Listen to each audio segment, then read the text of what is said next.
Donc merci beaucoup pour l'invitation. Ouais, c'est vrai. Donc je vais vous parler de transport optimal et de planification dans un cas où je vais mettre du bruit. Donc je vais mettre dans un espace d'état fini. Donc avant de vous expliquer un peu ce que c'est, laissez-moi préciser que c'est un travail en collaboration avec Jean-Michel Lasserie et Pierre-Louis Lions. Donc le plan de la présentation que je vais vous faire, donc je vais commencer par vous motiver le problème. Donc je vais vous donner un exemple de problème qui justifie que je m'intéresse à un problème mathématique que je vais énoncer. Ensuite, je vais parler de modélisation. Donc comment est-ce que je passe de ce problème concret à un problème mathématique.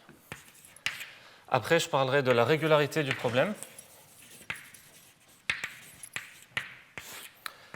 Quand on arrivera ensuite à la fin de la régularité, j'espère que tout le monde aura compris qu'il y a un problème avec une singularité. Et donc, je caractériserai cette singularité.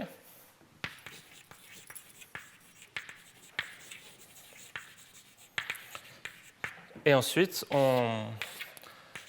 s'il y a le temps, je donnerai des petites remarques sur le problème. Donc la première partie de motivation, donc je vais vous donner un problème. Donc il est plus ou moins concret, tout dépend d'où on vient. Mais essentiellement, c'est un problème de transport. Donc j'ai la mer qui est limitée par 2 rivages. Et donc j'ai des bateaux qui vont partir de ports, ici, et qui vont aller dans d'autres ports. Donc ils vont tous aller dans ce sens. Donc quand je dis que j'ai des bateaux, c'est que j'ai un nombre infini de bateaux, qui sont tous de taille infinitésimale.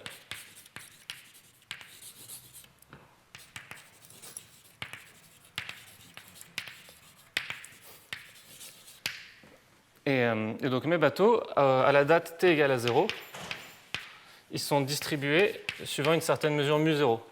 Donc ils sont dans mes ports. Et l'enjeu pour eux, c'est de, à la date grand T, livrer les ports qui se trouvent de l'autre côté.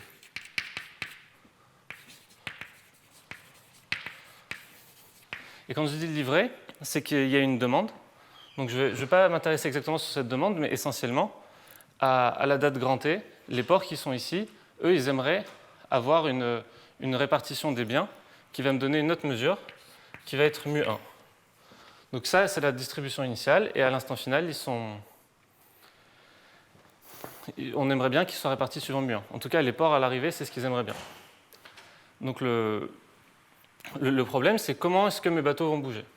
Donc je paye un coût de transport, évidemment, ce n'est pas gratuit de les faire se déplacer, et éventuellement, ils pourraient interagir entre eux, il pourrait se passer tout plein de choses.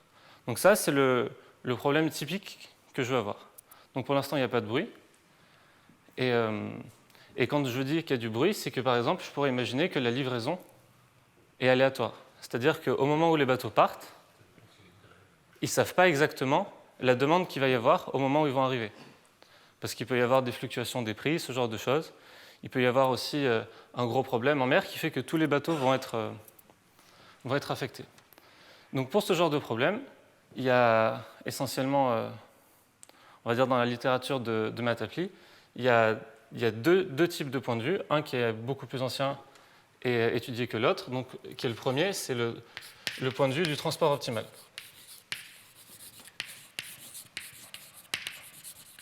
Donc le transport optimal, là-dedans, je vais dire qu'il y a une personne qui décide de comment vont se déplacer tous les bateaux. Donc c'est un problème vraiment où j'ai un planificateur. Et donc je vais dire que le bateau qui est ici va aller là, que lui il va faire ça, comme ça. Je décide de toutes mes trajectoires. Ce problème-là, il est extrêmement étudié. Et en particulier, pour moi, quand je l'ai en tête, je n'ai pas de problème de contrôlabilité. Donc déjà, c'est un problème d'optimisation.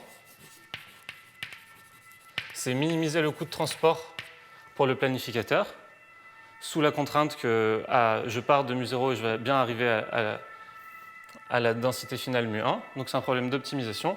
Et je pourrais dire qu'il est contrôlable dans le sens où si c'est moi qui décide ce que fait tous les bateaux, je peux garantir qu'à la date finale, tout le monde va être réparti suivant mu1. Et donc le deuxième type d'approche, c'est ce qui est appelé de façon pas très élégante, problème de planification en champ moyen. Donc moi, je vais appeler ça planification MFG pour Meanfield Games, jeu à champ moyen. Donc ce problème-là, au lieu de regarder un problème d'optimisation, maintenant je regarde un problème de jeu. Et je ne suppose plus qu'il y a une personne qui décide de ce que vont faire tous mes bateaux. Je suppose que chacun des bateaux décide pour lui-même ce qu'il veut faire. Chaque pilote est libre d'aller là où il veut. Donc là-dedans, je vais regarder un jeu. Et la question de la contrôlabilité devient vraiment intéressante. Parce que même si à l'instant final, les ports pourraient créer des incitations très fortes pour que tous mes bateaux leur fassent la livraison qu'ils ont envie, ça reste pas évident de dire que la densité finale de mes joueurs, de mes bateaux, va se concentrer sur la mesure en question.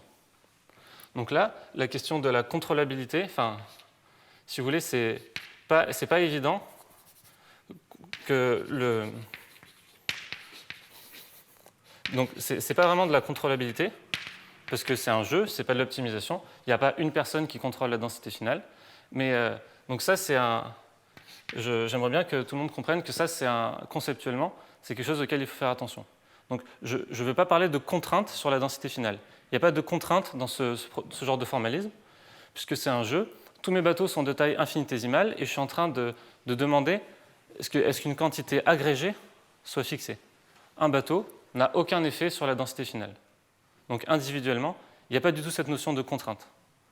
Je ne peux pas contraindre un bateau. Lui, il peut faire ce qu'il veut. Si les autres décident de faire n'importe quoi, il ne pourra pas garantir qu'il y ait mieux.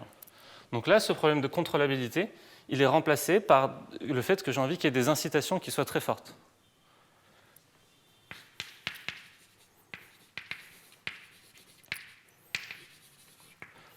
Voilà, donc ça, c'est un peu le cadre. Et moi, ce que j'ai envie de faire, c'est de mettre de l'aléa. Donc comme j'ai dit, de l'aléa, pour moi, ça va être mu1, par exemple, qui est stochastique. Donc il n'y a pas de problème d'information dans le jeu que je veux regarder ou dans mon problème d'optimisation. Toute l'information est connue, donc si mu1 est stochastique, tout le monde connaît la loi de mu1 à chaque instant. Ce n'est pas un problème d'information, c'est un problème qu'on ne sait pas exactement ce qui va se passer. Par exemple, mu1 pourrait valoir deux mesures différentes et à la date t sur 2, on nous révèle laquelle des deux mesures est. Mais tout le monde est au courant, tout le monde est conscient de cet aléa. Donc mu1 stochastique, ou sinon ça pourrait être des gros problèmes en mer, des tempêtes, ce genre de choses. Donc c'est le genre d'aléa que j'ai envie de modéliser. Et donc pour l'instant, les techniques qui ont été développées, que ce soit en transport optimal ou pour le problème de planification, elles ne permettent pas de pouvoir modéliser ce genre d'aléa. Donc maintenant dans la partie qu'on va voir, je vais essayer de vous expliquer comment est-ce que je peux écrire un problème qui va me permettre de prendre en compte ce genre d'aléa. Donc je ne vais pas forcément rentrer dans les détails de ces aléas, mais je vais expliquer de façon assez générale comment est-ce qu'on les prendrait en compte. Donc pour ça, et donc je peux beaucoup m'intéresser au problème de planification, parce que pour moi, je vais garder en tête que le transport optimal,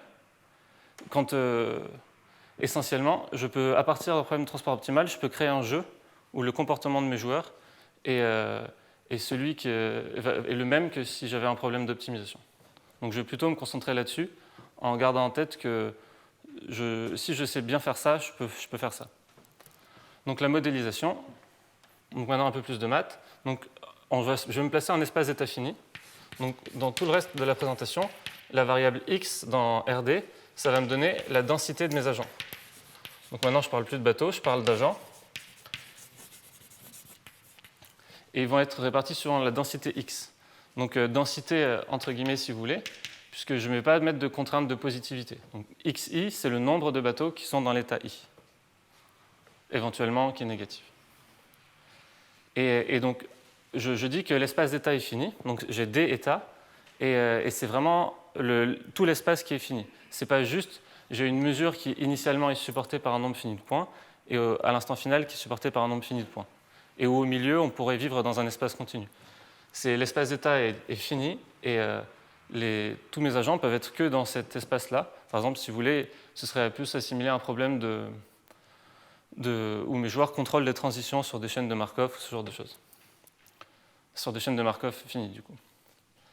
Donc x va donner la densité de mes joueurs, et donc là, le point de vue que je vais avoir, c'est que je vais vouloir regarder la fonction valeur pour mes joueurs. Donc u, ça va être une fonction donc, qui a des composantes, et essentiellement, donc, ui en point t est x, donc ça c'est un nombre, et ça c'est la valeur du jeu pour mon agent qui est dans l'état i, donc ça c'est la valeur, dans l'état i,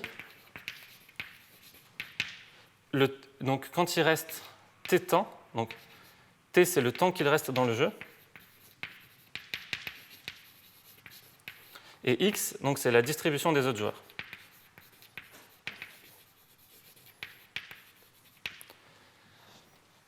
Cette fonction, donc, enfin, cette fonction qui est vectorielle, elle vérifie. Donc moi, donc j'écris le dp qu'elle vérifie, et après je parle du modèle que c'est en train de modéliser. Donc u, typiquement, ce que je vais m'attendre, c'est que ça vérifie une dp de cette forme-là. Donc ça, c'est ce qu'on appelle une master equation, et c'est donc ça, c'est typiquement la forme que je m'attends à avoir pour l'équation que va vérifier u, avec une condition initiale qui est de cette forme-là.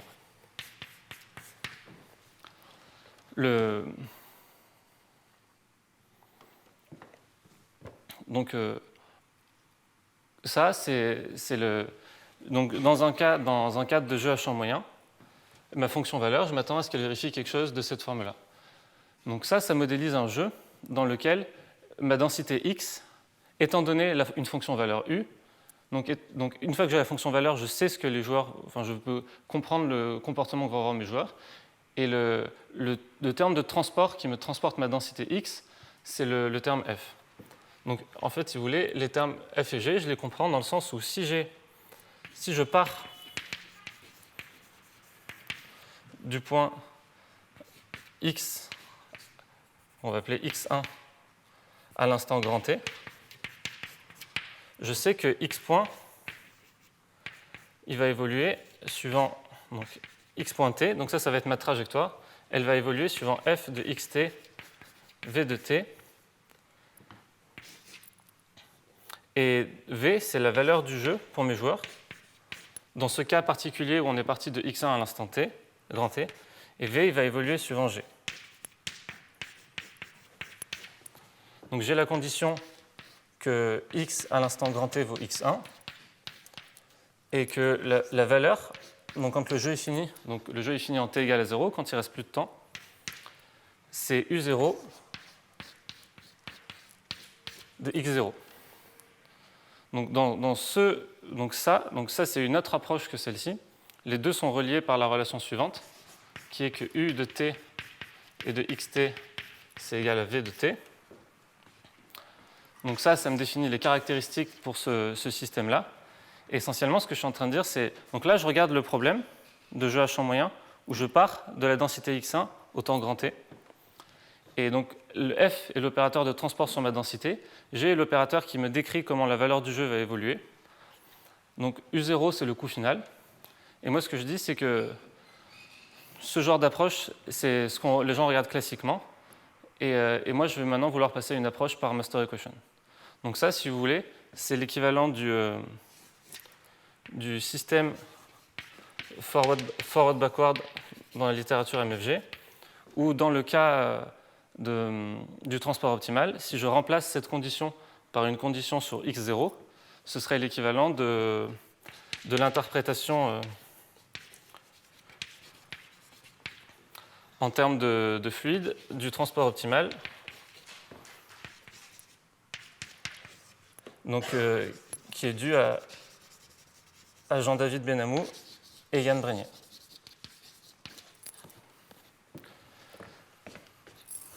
Donc, je ne vais pas trop m'arrêter sur la littérature, mais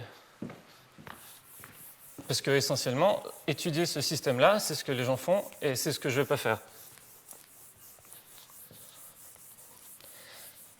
Dans le cas MFG, ce système il a été pas mal étudié,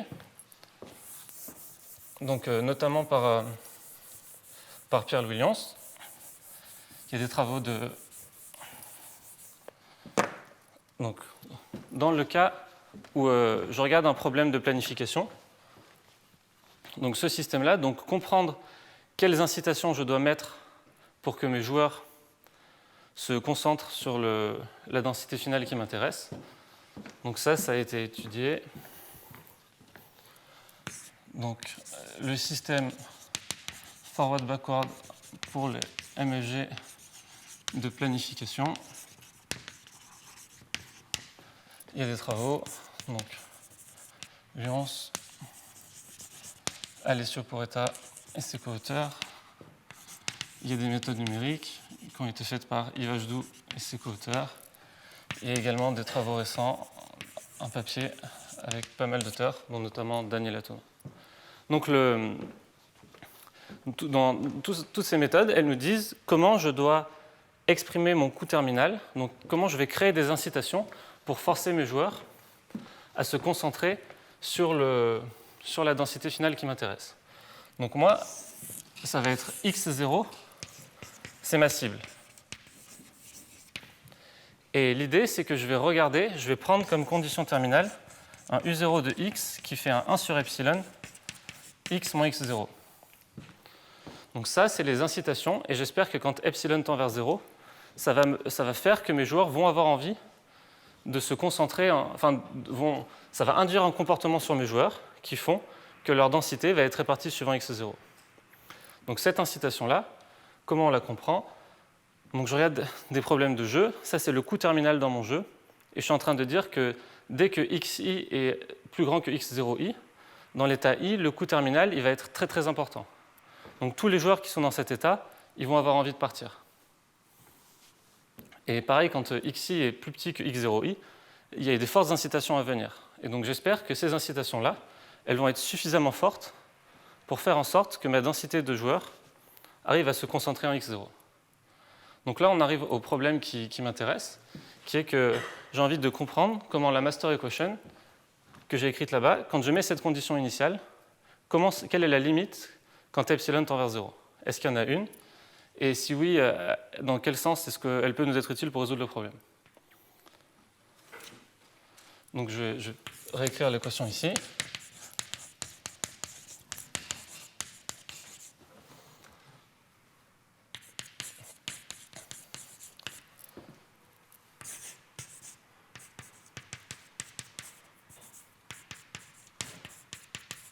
Donc à partir de maintenant, c'est à ça que je vais m'intéresser. Donc je vous ai dit qu'on pouvait modéliser du bruit à partir de ce genre d'équation. Donc je ne vais pas rentrer dans les détails de comment on peut modéliser du bruit. Si vous voulez, je vais juste écrire un terme. Un exemple de bruit qu'on peut prendre en compte facilement avec ce genre d'équation. Donc par exemple, je rajoute un terme qui est en moins lambda u moins t étoile u de tx. Donc ça, ici, c'est lambda est un réel, et t, c'est une application linéaire dans RD. Par exemple, en rajoutant ce genre de terme, je prends en compte des événements qui sont aléatoires, qui vont intervenir à des temps poissoniens d'intensité lambda, et à ces temps-là, la densité x est subitement transformée par l'application t. Par exemple, si t, c'est l'application t qui échange les deux premières coordonnées, bien, je suis en train de dire qu'il y a des temps aléatoires. Tous les joueurs qui sont dans l'état 1 vont aller dans l'état 2, tous les joueurs qui sont dans l'état 2 vont aller dans l'état 1. Et ça, c'est un type typique de bruit que je ne pourrais pas avoir si je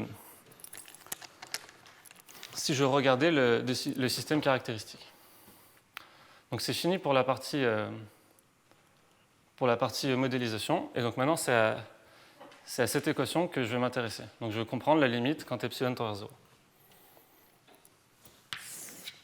Donc on sent bien qu'il va y avoir un problème au temps 0 à la condition initiale, puisqu'évidemment, ceci va dégénérer très fortement. Et c'est logique. La valeur du jeu, quand il va me rester de moins en moins de temps, pour qu'elle concentre ma densité là où j'ai envie, il va forcément falloir qu'elle dégénère. Donc c'est cette singularité qu'on va essayer de comprendre. Et comment est-ce qu'on peut la caractériser? L'hypothèse de structure qui va faire marcher tout ça, c'est une hypothèse de monotonie. Donc la monotonie est quelque chose qui est très important dans les jeux à champ moyen. Donc je vais expliquer ce que j'entends par là. Et j'en profite juste pour dire que, un peu comme sur cette histoire de bruit, je ne veux pas vraiment m'intéresser sur exactement ce que pourrait être f et g. Je veux plus dégager la structure. Je veux plus dégager des hypothèses de structure qui font que je vais pouvoir passer à la limite epsilon tend vers 0 que vraiment m'intéresser à un problème en particulier. Donc la monotonie, moi ce que j'entends, c'est qu'un opérateur A de RD dans RD, il est monotone si A de x moins A de y scalaire x moins y, si ça c'est positif pour tout x, y. Donc ça c'est ce que j'entends par monotonie. Et si au lieu d'avoir plus grand que 0, j'ai plus grand que alpha fois la norme de x moins y au carré, ça j'appellerais ça de la forte monotonie. Donc le résultat que je vais vous montrer ici est un résultat de régularité sur les solutions de ce genre de système. Et donc je vous l'écris, et puis après je vous dis pourquoi est-ce qu'une fois qu'on a ce genre de résultat, on se dit qu'on est en bonne posture pour pouvoir résoudre le problème. Donc on suppose, donc je vais supposer que f et g sont lipschitziens. Je vais supposer que ma donnée initiale U0, elle est monotone. Je vais supposer que le couple GF, il est monotone. D'accord? Donc G, il prend deux arguments, F aussi. Donc G et F sont deux applications qui vont de R 2D dans RD. Donc le couple est monotone, et en fait, il est fortement monotone dans la deuxième variable. Plus forte monotonie en P. Donc ça, qu'est-ce que j'entends par là? J'entends que la matrice... Donc, alors, comme ça... Cette matrice-là, elle est... Évidemment, je n'ai pas de place.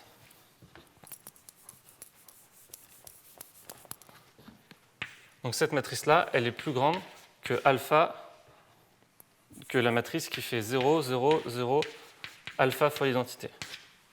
Donc ça, c'est fortement monotone par rapport à la deuxième variable. C'est comme si ici, au lieu d'avoir le alpha x moins y au carré, je faisais ça que par exemple par rapport à la dernière coordonnée de x et de y, ou ce genre de choses.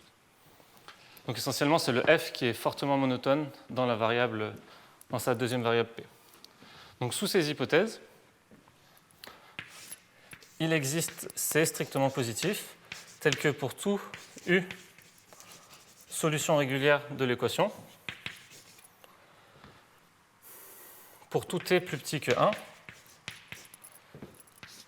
la constante de Lipschitz de UT, donc la constante de Lipschitz en x de UT, c'est plus petit que C sur T. Donc ça, essentiellement, là je suis en train d'avoir un résultat où j'ai demandé aucune régularité sur U0. Et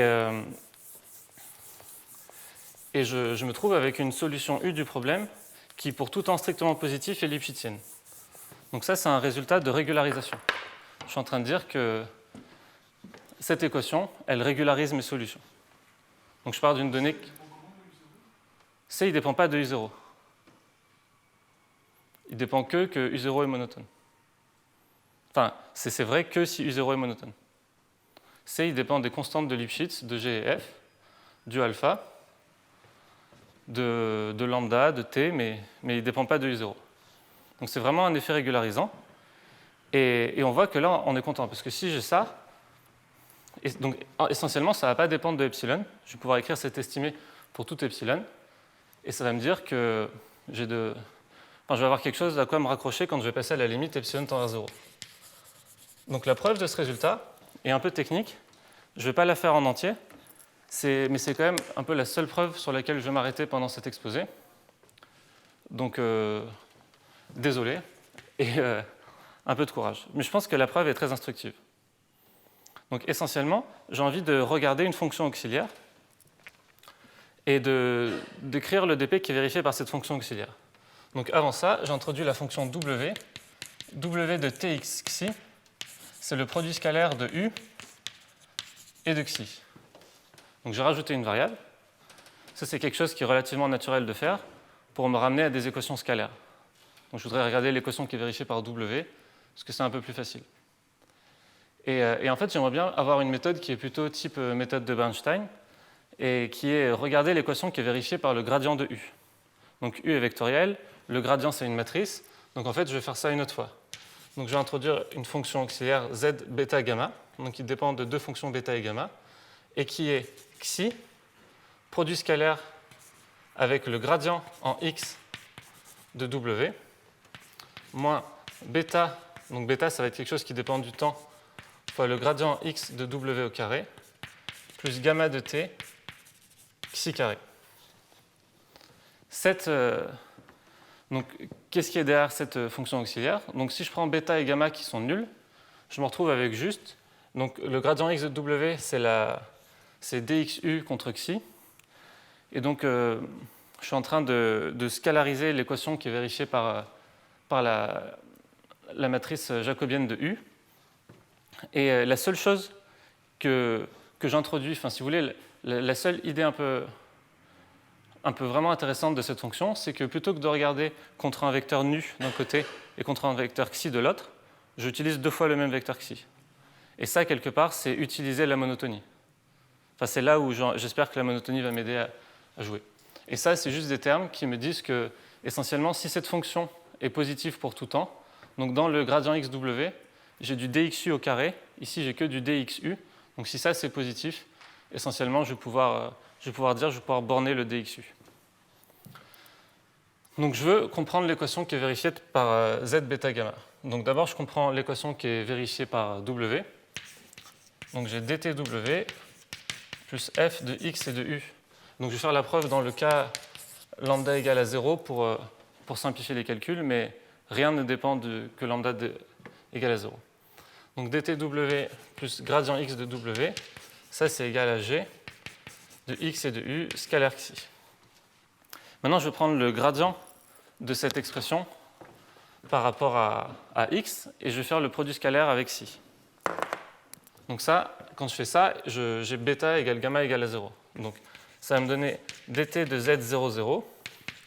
Et donc ici, quand je vais dériver ce terme-là et ce terme-là par rapport à x, donc je vais avoir quand la dérivée porte ici, puis quand elle porte là et quand elle porte là. Donc quand elle porte sur le gradient, ça ne va rien me faire. Ça va me faire le f de x et de u, gradient x de z0, 0. Et donc maintenant, j'ai les autres termes. Donc je ne vais pas forcément indiquer à chaque fois la dépendance de f et g en x et u, mais je vais avoir un xi fois dxf fois gradient x de w. Plus, je vais avoir ici, quand je vais dériver par rapport à cette variable, ça va me faire sortir un dxu que je vais prendre scalaire avec xi. Donc xi dxu fois la dérivée de f par rapport à p fois le gradient x de w. Donc à chaque fois, donc là c'est le produit matrice-vecteur, ici c'est le produit matrice-matrice, ici c'est le produit matrice-vecteur. Donc j'ai ça, donc ça c'était pour celui-là, et ici j'ai les mêmes termes de l'autre côté. Donc ça c'est égal à xi dxg xi plus xi dxu dpg xi.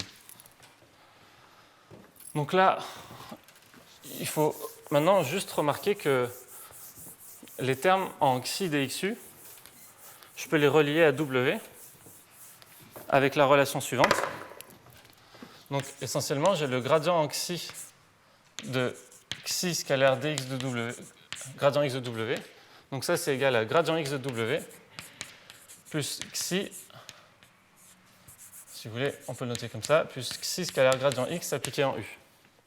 Donc ce terme-là, c'est ce que j'ai ici, pardon, c'est ce que j'ai là, et c'est ce que j'ai là. Donc je vais remplacer ces deux termes à l'aide de cette égalité, et je me retrouve avec un dtz, donc plus des termes qui vont me faire apparaître des gradients de ce z-là. Donc tous ces termes, je les mets à droite du égal. Donc gradient x de z0, 0, plus je vais avoir un gradient xi de dpf gradient x de w, plus, non, moins gradient xi de z dpg gradient x de w. Donc tous ces termes-là, je vous rappelle que moi j'ai envie de montrer que z est positif, donc je vais vouloir utiliser le principe du maximum à un moment donné. Et donc tous ces termes-là, pour le principe du maximum, ils sont bons. Il faut apparaître des dérivés de z. Donc quand je vais regarder un point de minimum, ils vont s'annuler. Et ce que j'ai de l'autre côté, donc ici j'ai le xi dxg xi. Je récupère, ce que je récupère, en fait, je vais faire apparaître des gradients x de w ici et là. Et en fait, je vais directement récupérer que ça, c'est le produit de cette matrice qui est ici, fois le vecteur xi dxw ici et xi dxw là. Donc là, j'utilise la monotonie, et ça, c'est plus grand que alpha fois le gradient x de w au carré. Et donc, je ne vais pas finir la preuve. Il faudrait... Donc la preuve, après, le reste, ça consiste à dire, ben maintenant, je regarde l'équation qui est vérifiée par ce terme-là et ce terme-là, et je rajoute des termes ici. Et essentiellement, donc ça va juste me rajouter des termes que je vais pouvoir contrôler. Essentiellement, ça va me donner des conditions sur bêta point, enfin ça va me donner des EDO qui doivent être vérifiés par bêta et gamma pour garantir que le terme est positif. D'accord ? Là, je vous rappelle que ça, c'est l'équation quand bêta égale gamma égale à 0. Donc maintenant, je ne vais pas finir, mais ce que je prétends, c'est que c'est vraiment ce terme-là qui est important. Ce terme-là, ce alpha, il va me servir à construire tout le reste. Et essentiellement, une fois que je l'ai, donc je saute un peu la preuve et je vais montrer que si je prends bêta de t qui vaut alpha sur 2 fois t et gamma de t qui fait une certaine constante qui dépend encore une fois que de g, de f, de tout ça en t carré, alors le z bêta gamma il vérifie la même équation et le terme de droite est positif.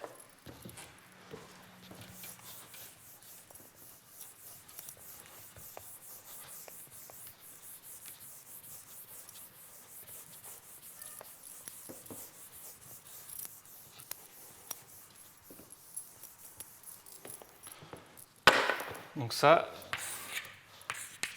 j'ai dt z bêta gamma plus les termes de transport qui vont être plus grands que 0. Je sais qu'à l'instant initial, donc z bêta gamma en 0, en t égale à 0, donc bêta il vaut 0, gamma il vaut 0, ça me donne juste xi dx u0 xi. Ça c'est positif parce que u0 est monotone. Je n'ai pas besoin d'avoir d'hypothèse sur la régularité de U0. Et donc essentiellement, je vais dire que Z bêta gamma, par principe du maximum, est positif pour tous les temps. Et donc, comme je vous l'ai dit, si ça c'est positif, ça veut dire que je peux contrôler Essentiellement, ça me dit que je peux contrôler la dérivée de U en T par 1 sur bêta t. Et le bêta, il était linéaire en t, donc essentiellement, ça prouve le résultat. Donc, j'ai cette estimée. Donc, désolé pour la partie un peu technique, mais je pense que c'était vraiment important de vous convaincre que dans la preuve, donc j'ai supposé que f et g étaient Lipschitz, ça c'était plutôt technique, mais vraiment ce qui m'est utile, c'est la monotonie entre f et g. la monotonie me donne ce terme-là qui va m'aider à faire tout le reste. Donc c'est vraiment ces deux hypothèses de monotonie qui vont me donner cette estimée. Donc ça, c'était pour la partie régularité. Et maintenant, essentiellement, je me dis que je vais pouvoir passer à la limite. Et donc, quand je vais pouvoir passer à la limite, la seule chose qui me reste à dire, c'est dans quel sens est-ce que je peux comprendre l'objet que je vais avoir au temps 0. Mais je sais que je vais pouvoir passer à la limite. Enfin, en tout cas, je peux m'en convaincre. Donc maintenant, je vais caractériser la singularité.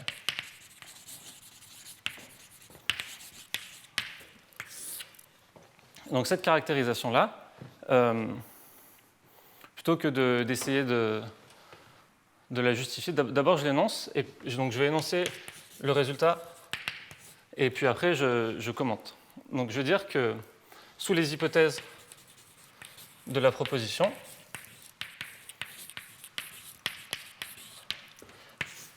il existe une unique fonction U qui vérifie donc la master equation qui est vérifiée dans l'ouvert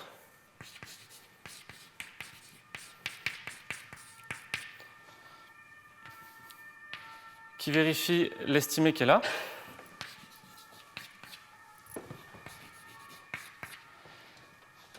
et là qui est monotone.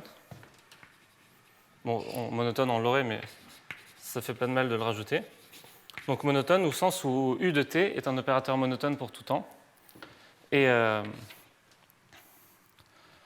oui, et évidemment, donc U de t, ça converge vers un opérateur que je vais appeler A de x0 quand t tend vers 0, convergence qui a lieu au sens des graphes.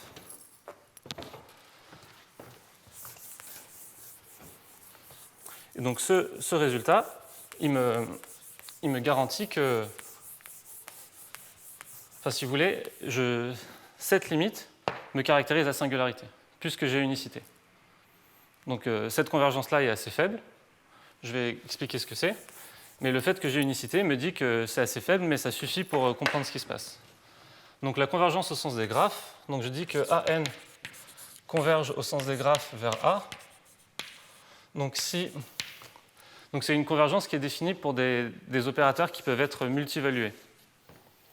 Donc si pour tout de suite xn, yn qui convergent, donc xn, yn, ça converge vers xy, et donc c'est une suite de couples qui convergent, et pour tout n, yn, ça appartient à A de xn. Alors ça m'implique que y appartient à A de x. Donc c'est cette convergence-là qui est assez faible, que j'ai demandé ici. Et si vous voulez, pourquoi est-ce qu'on s'attend à voir au moins ça? On s'attend à voir au moins ça parce que 1 sur epsilon identité moins x0, ça converge au sens des graphes. Ah, pardon, je vais expliquer ce qu'est l'opérateur A de x0 quand epsilon tend vers 0. Donc A de x0, c'est un opérateur qui est maximal monotone, dont le domaine est réduit à x0, c'est-à-dire que A n'a de sens que évalué en x0, et A de x0, c'est RD tout entier. Et donc ça, c'est la limite, au sens des opérateurs monotones, de ma condition initiale.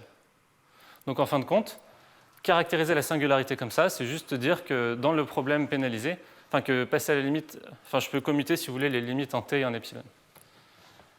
Mais comme c'est la limite de mes conditions initiales, c'est assez logique de penser qu'à la limite, c'est ce que je vais récupérer.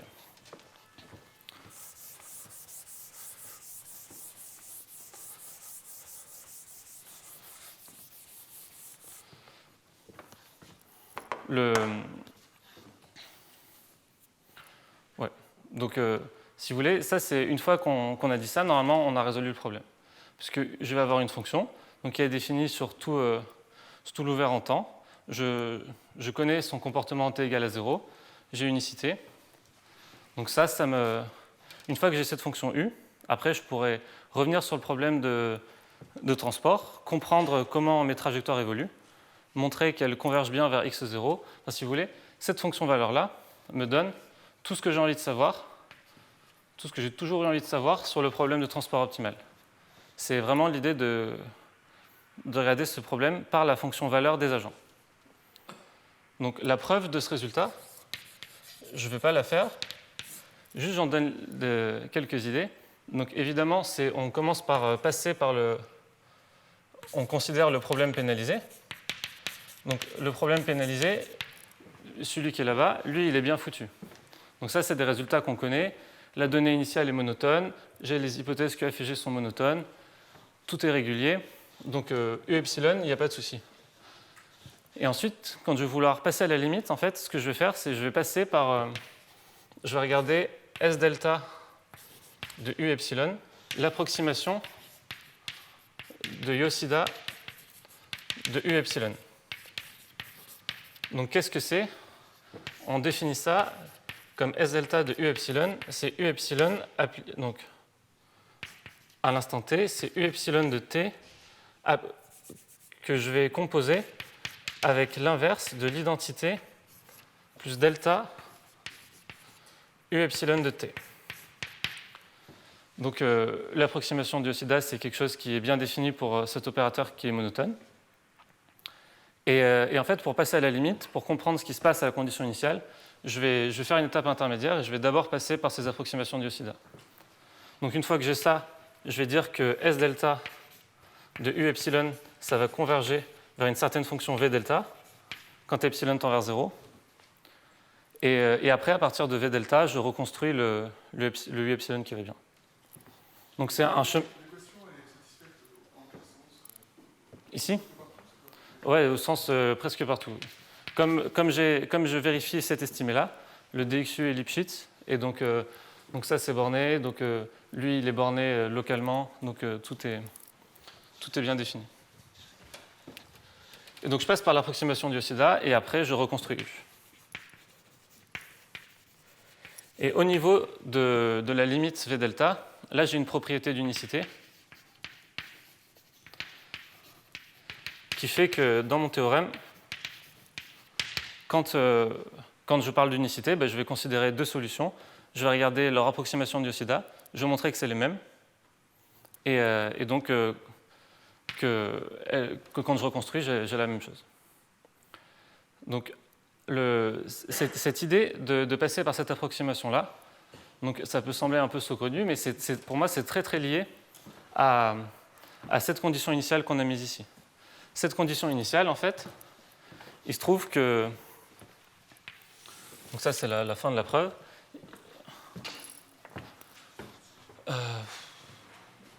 Ouais. Il se trouve que la condition initiale, c'est une approximation de Yoshida de mon opérateur limite A de x0.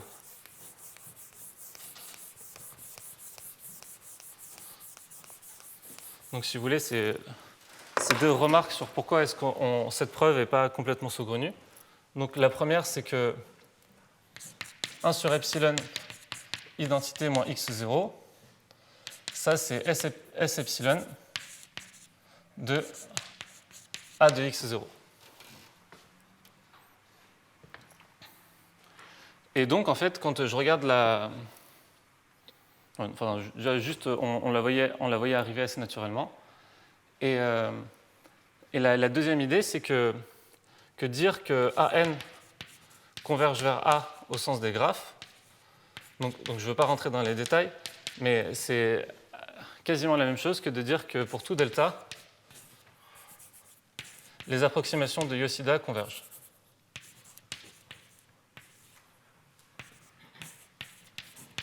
Et là, convergent dans un sens plus classique. Ce sont des fonctions qui sont mieux définies, qui sont univoques. Donc la convergence dans un sens classique des approximations de Yoshida me donne la convergence au sens des graphes des opérateurs. Donc si vous voulez, c'est pour ça que de passer par ces régularisations, ça a du sens. Et donc voilà, maintenant on a résolu le problème. Et donc maintenant, je vais essayer de vous convaincre que j'ai vraiment résolu le problème, quoi. Donc une fois que j'ai cette fonction valeur, je vais bien pouvoir... Enfin, si vous voulez, donc je peux bien, que j'ai bien, à l'aide de cette pénalité, enfin de cette pénalisation, j'ai introduit une pénalisation. Je suis passé à la limite. En passant à la limite, j'ai construit une fonction, ici, dont je connais le comportement de façon unique. Et si vous voulez, cette fonction-là, donc c'est la fonction valeur d'un joueur générique dans un jeu, et ce jeu est tel que les incitations vont effectivement amener ma densité à se concentrer en x0. Donc on pourrait appeler ça convergence des trajectoires induites. D'accord? Donc je pars d'un point.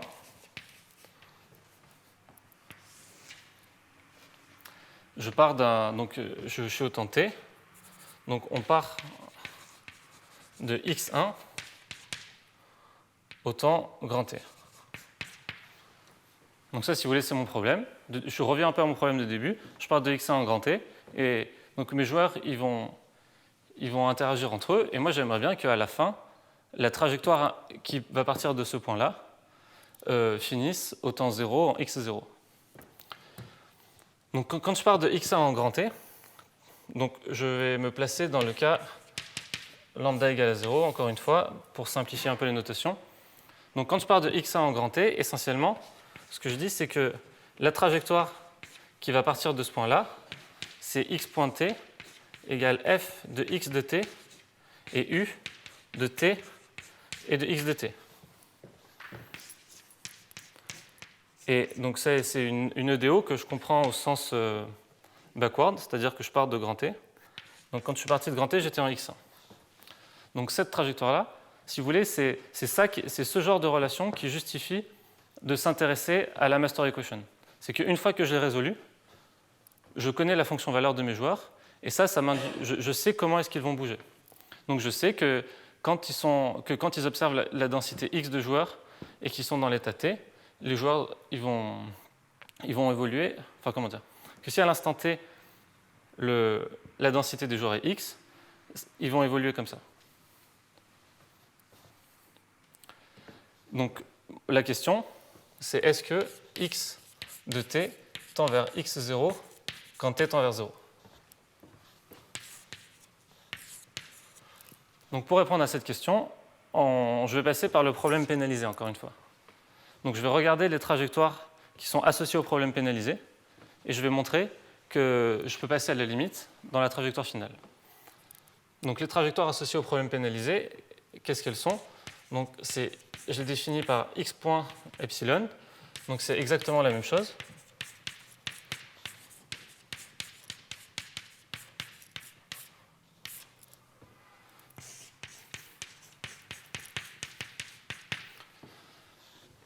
Donc je pars de ce point et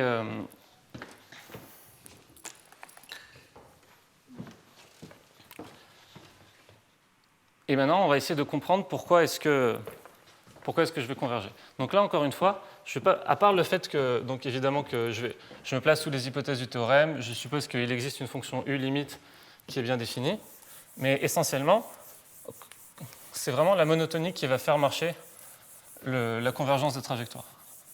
Bon, c'est pas surprenant, c'est la monotonie qui a fait marcher la régularité, enfin l'existence d'un objet limite. Donc qu'est-ce que je vais faire? Je vais introduire une autre trajectoire et je vais comparer les deux en quelque sorte. Donc je vais construire un couple YV que je vais définir par Y point c'est f de YV, V point c'est G de YV. Et qu'est-ce que je mets comme condition?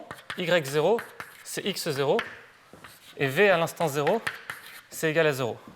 Donc ça ressemble comme deux gouttes d'eau à une trajectoire dans mon problème transport optimal ou déjà champ moyen, sauf qu'en fait j'ai changé le sens du temps pour le Y. Je regarde juste ce système-là et je pars du point x0. Donc vous voyez que définir ce système-là, enfin ce couple YV, ça ne me pose pas de problème. Là-dedans, il n'y a pas de epsilon. J'ai un opérateur G, un opérateur F.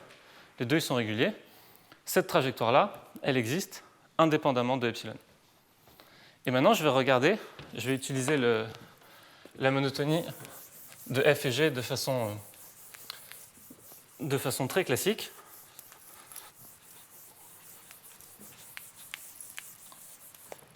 C'est-à-dire que je vais regarder la fonction w de t qui est égale à u de t, u epsilon de t et de x epsilon de t, moins, donc c'est w epsilon, moins v de t, scalaire, x epsilon de t, moins y de t.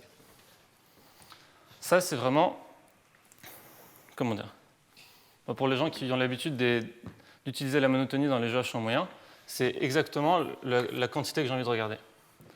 La monotonie de f et g, ça me dit que d sur dt de w epsilon, c'est quelque chose qui est positif. Donc ça, c'est parce que le couple gf est monotone.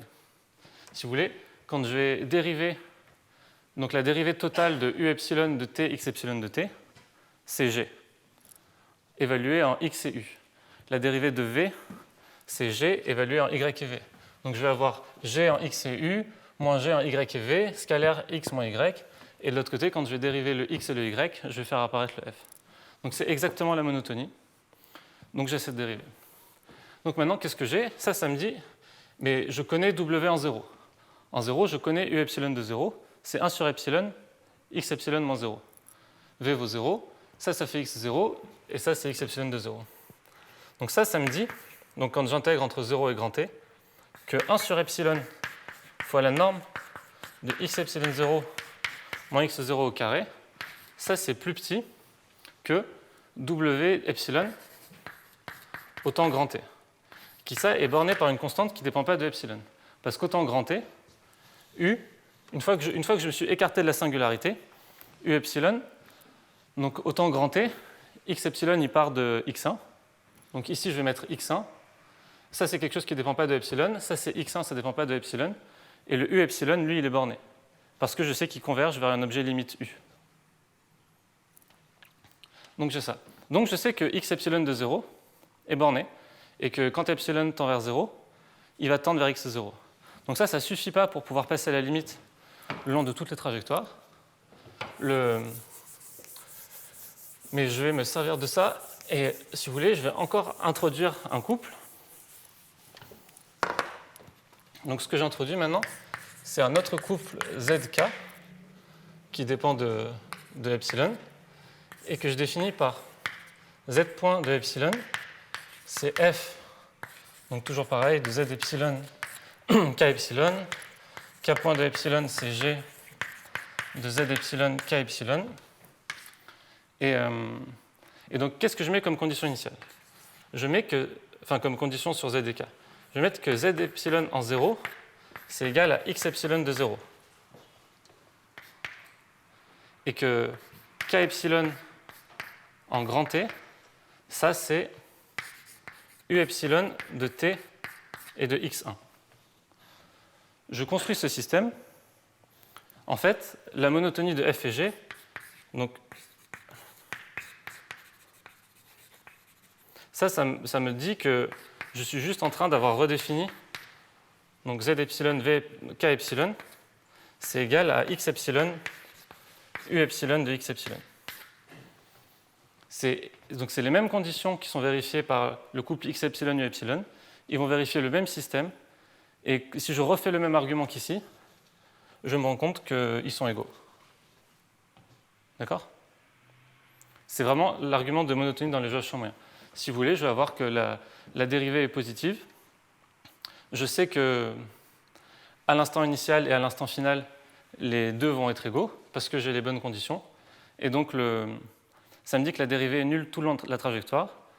Et comme j'ai des hypothèses de forte monotonie sur f, dire que la dérivée de w est nulle, c'est dire qu'en fait, ils étaient égaux.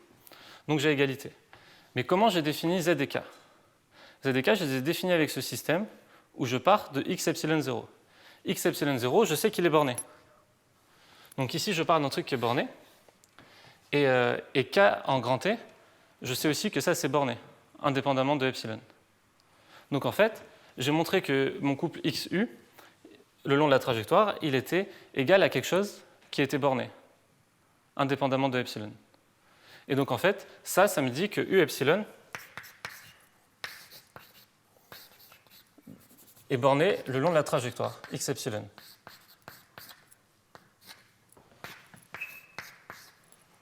C'est très mal écrit. Bref, non. Pour tout T, epsilon. Et en fait, une fois que j'ai ça, je peux passer à la limite dans mes équations. Ici, je ne vais pas avoir de problème. F est régulier. Et donc, je peux passer à la limite, et je peux passer à la limite jusqu'au temps 0. Et donc, je sais que cet estimé-là me donne que x epsilon me donne que le x de t va bien converger vers 0. Donc, c'est bien le résultat que j'avais annoncé.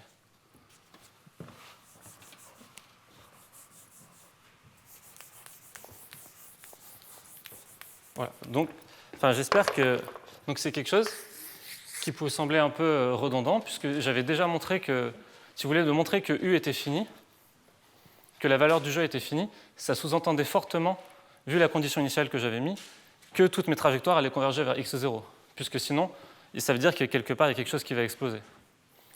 Mais j'espère que ce genre d'argument est assez convaincant, et d'une, pour justifier de passer par le genre d'approche type master equation, et de deux, pour montrer que cette caractérisation de la